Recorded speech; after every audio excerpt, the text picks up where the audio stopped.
C'est une vitesse de croisière à présent pour Patrice Talon. Il veut aller vite dans la mise en œuvre du programme quinquennal d'action de son gouvernement. Il est sur plusieurs fronts à la fois. Il a lancé une grosse offensive diplomatique. La mobilisation des ressources financières et des compétences est la priorité des priorités. Sur le terrain, les chantiers s'ouvrent à tour de bras. Le pont de Hévier est achevé et ouvert à la circulation. L'axe Dassa-Savalou-Banté sera remis à neuf. Les travaux sont déjà lancés.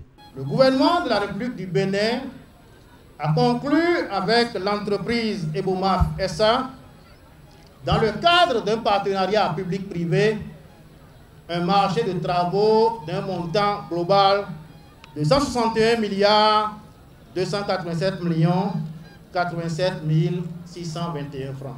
L'aéroport de Glodjibé sera aux standards internationaux, un hub dans la sous-région.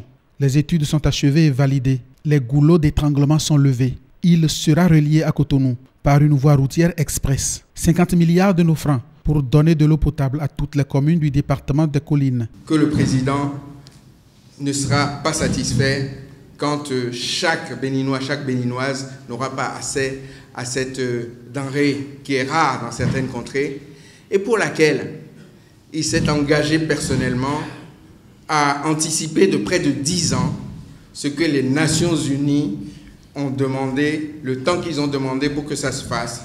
Chez nous ici, le président a dit non.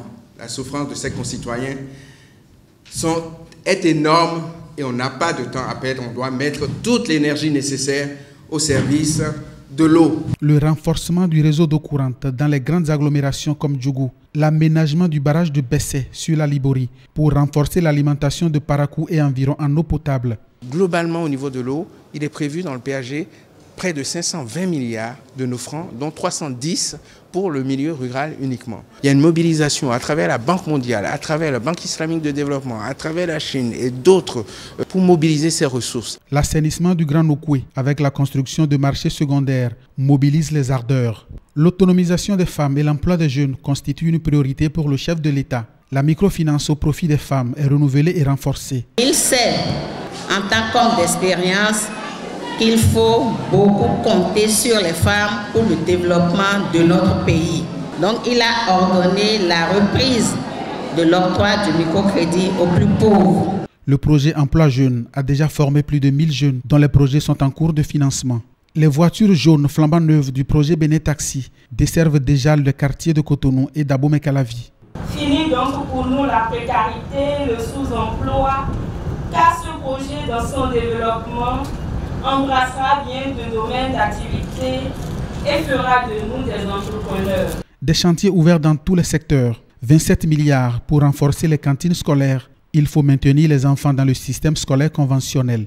Nous aurons effectivement à nourrir 351 109 écoliers, n'est-ce pas, de toutes nos écoles concernées. Et ceci, à chaque jour de classe, l'élève qui entre là dans cette école à cantine aura au moins un repas chaud.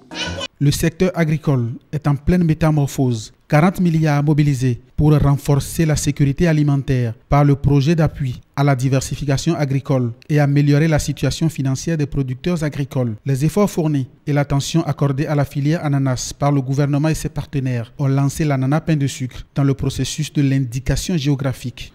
Par ses multiples actions et chantiers ouverts, Patrice Talon est en train de booster la croissance économique de son pays. Il veut donner de l'emploi aux jeunes et renflouer le panier de la ménagère, rendre autonomes les femmes et moderniser les villes du pays. Avec le programme d'action du gouvernement, Patrice Talon veut mettre le Bénin sur l'orbite de la modernité. Le Bénin, un pays moderne à économie prospère, un pays où il fait bon vivre pour tous. Le président de la République y tient et travaille pour en faire une réalité.